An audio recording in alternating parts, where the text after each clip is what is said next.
What's up guys, I'm just a gamer and I'm back with another reaction video. IGN has more exclusive footage of Elden Ring Nightraign, and I'm going to be checking out the Ironeye hands-eye and the Raiders hands-on. I'm not going to be looking at the exclusive Nightlord footage just because even though we've seen that one in trailers already, I still want to go into these Nightlords fresh. I don't want to really, get a sense of their moves. I want to find out for myself. So I'm not going to be watching that one. I'm just going to be watching the hands-on of the two Nightfarers. And I'm super hyped, especially for the Iron Eye, because the minute I saw they have a bow build, I was like, oh, that might be my guy, because of the first four they showed off, I was really leaning towards Guardian. But after seeing the bow and arrow guy, Iron Eye, I was like, ooh, this might be my guy. So again, I'm really excited for that one in particular. So enough of me talking. Let's get into it.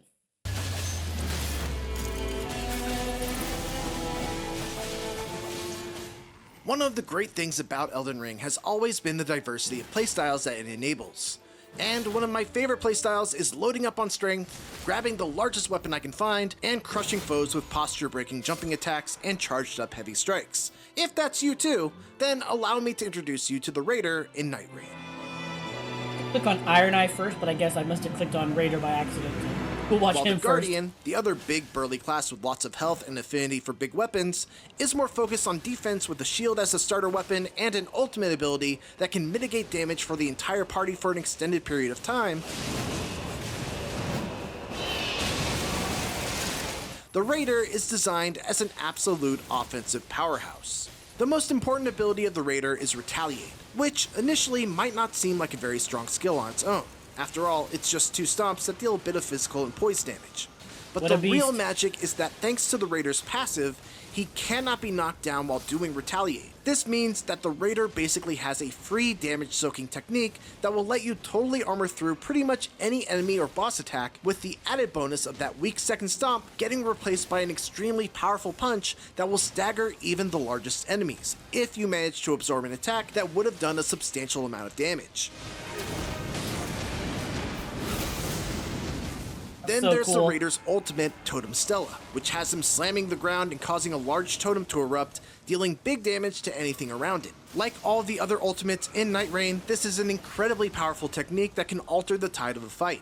Not only does it deal big damage, but the totem is climbable, giving both you and your teammates either a safe place to lay low or a vantage point to attack from. In addition to that, it also gives everyone a damage buff as well, meaning it's one of the first ults you'll want to coordinate using so that the rest of the team can benefit from it. The Raider starts with the Raider's Great Axe, which is a pretty solid starting weapon that deals some fire damage and has the Endure skill affixed to it, which basically gives you another way to absorb and power through enemy attacks in case Retaliate is on cooldown.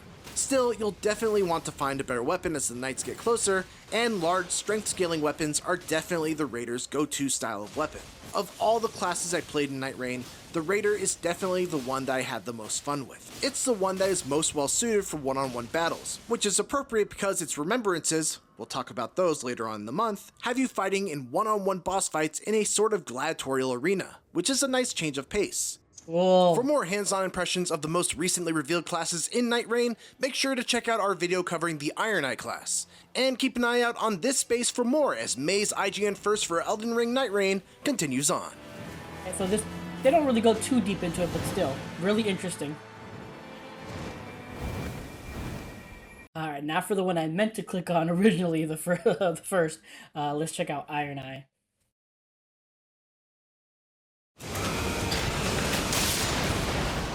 Oh my god, that ultimate looks so good.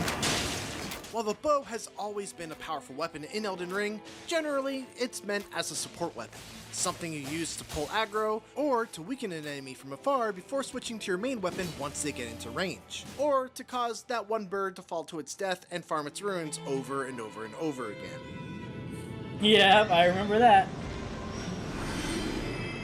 But when you're playing as the Ironeye in Nightraign, the bow is the heart and soul of the class, which results in a playstyle that's very much unlike any of the other 8 Nightfarers in Nightraign, and one that is probably the closest thing to a support class that Nightraign offers. Love it. Tell me all about it.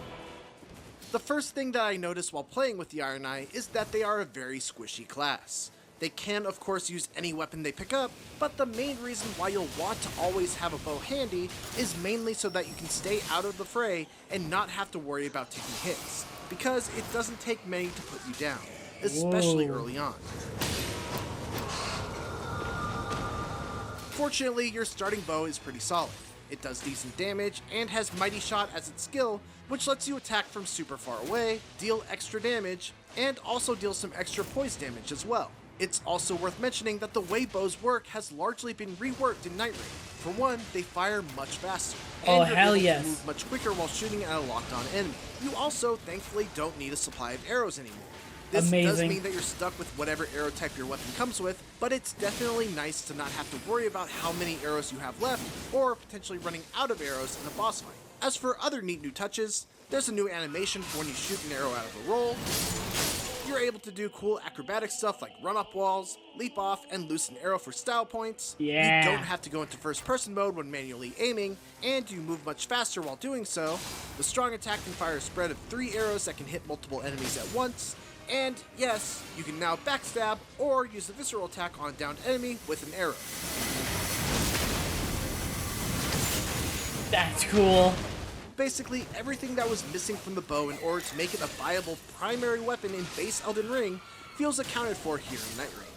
The Ironeye's main skill is Marking, which is a very fast dashing dagger attack that goes through enemies and leaves them with a mark that will add extra damage from all sources. It's got a very short cooldown, which means that you can basically always have it up on a boss as long as you're being attentive to when the debuff is active. It's also a great mobility tool as it lets you pass right through enemies to get out of the bad spot. Oh, shit, Ironeye's really? ultimate is Single Shot, which as the name implies, is a single powerful shot.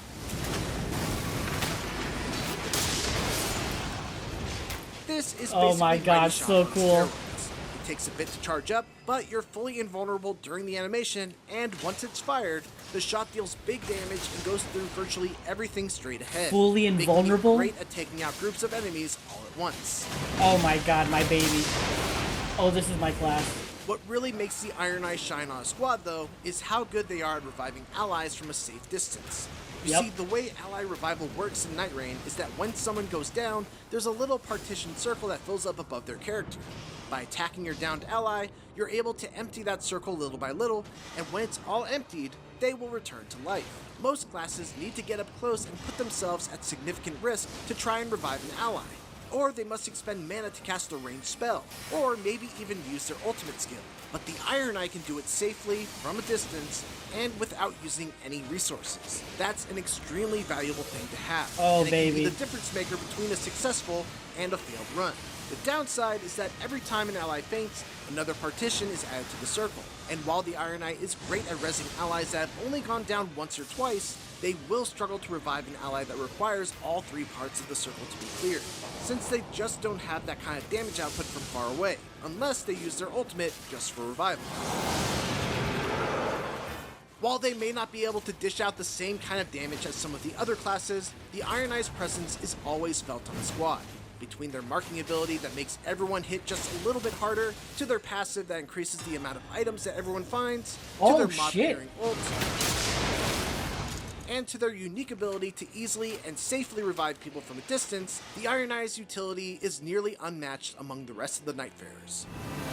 It's pretty much mandatory, if anything. For more of our exclusive IGN First coverage on Elden Ring Night Rain, don't miss our Night Lord reveal gameplay, and for everything else in the world of video games, stick with IGN. Wow. Alright, so when it comes to the Raider, I really like what I'm seeing. I like how they differentiated that, where like the Guardian's more defense based, while the Raider's more offense based. And again, very cool. I like the way his passives work, or not his passives, his abilities work with the retaliate and also the totem. I was kind of wondering if maybe the totem also did defensive buff, just because of the way it was in the overview trailer. The lady, the way she said the totem, like the way she phrased it made me think it was a defensive buff that it gave to other players. But no, it's an offensive buff, so that's really critical. So like, imagine that buff combined with the Ironeye's marking ability. It's like, I'm assuming if you have the right stuff, you can just melt these enemies and bosses. So like, holy cow! But yeah, the Raider. really cool. But come on, I have to go with Iron Eye. I have to talk about like that. Like he seems kind of broken. I mean, let's be honest. So yeah, in the past, I have tried like bow builds in or tried to make bow builds in Dark Souls and Demon Souls, but like they themselves have said here, they weren't really made for prime like as a primary weapon. They were always made as a side weapon. So there was always like some jank to it. It was never really the gameplay wasn't always smooth, and you really had to like do certain things to get it right. And I'm happy to see here that they really streamlined it. They made using the bow actually like fluid and smooth and satisfying. I'm really happy about that. But then just in general, Iron Eye, he seems like he is a mandatory like character to bring in a group. Like they just like skip over that passive way too quickly. The fact that more items drop when he's around, that has got to be like super useful. And like so like why wouldn't you bring him down? And then his skill, not only does it mark, but it lets you like bypass enemies, like dodge and like attacks and stuff like that. That sounds super important and useful as he not only like marking the enemies, but as utility to just dodge attacks. That sounds like so good. And then again, like his ultimate, the fact that he's in like I remember him saying he said invulnerable. So like you just cannot take like that means if a enemy or a boss they're gonna do like a big attack and you're like stuck in there, you can't get away. You basically just pop your ultimate just to not only do damage, but to also just not take damage as well. At least that's what it sounds like to me. Like this character seems super broken.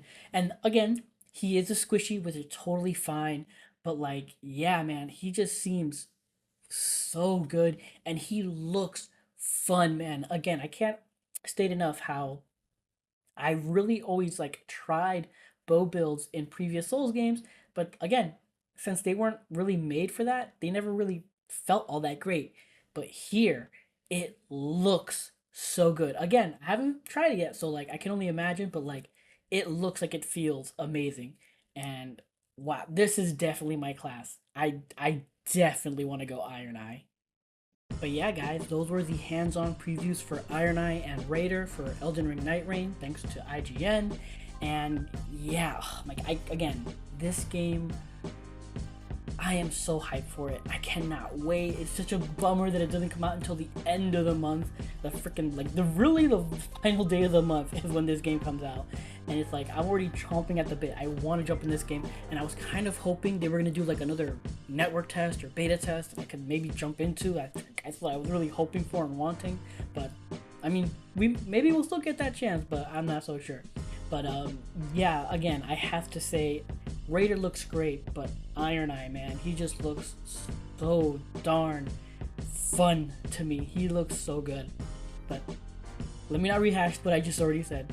So yeah, if you enjoyed this video, please leave a like or comment down below. I'd appreciate any feedback. Subscribe. I'm streaming on both Twitch and YouTube at the moment since I have not figured out multi-streaming. So if you'd like, you can follow me on Twitch at twitch.tv/justagamerink, all together in word, or you can click link below. And on YouTube, just hit that notification to know when I go live. But what are your thoughts on these two characters? Are you hyped for Nightrei? What are your thoughts on like the passives and the skills, and like what do you think? Like I'm already thinking in my head of like what kind of different I forget the rights, how they can change your abilities. Like I'm wondering how they can really affect the marking system on this, because depending on how they do it, it can again be super busted. But I'm speculating too much and I haven't even tried out the game. But regardless, this was amazing. Thank you for watching, and until next time, take care and have a good game.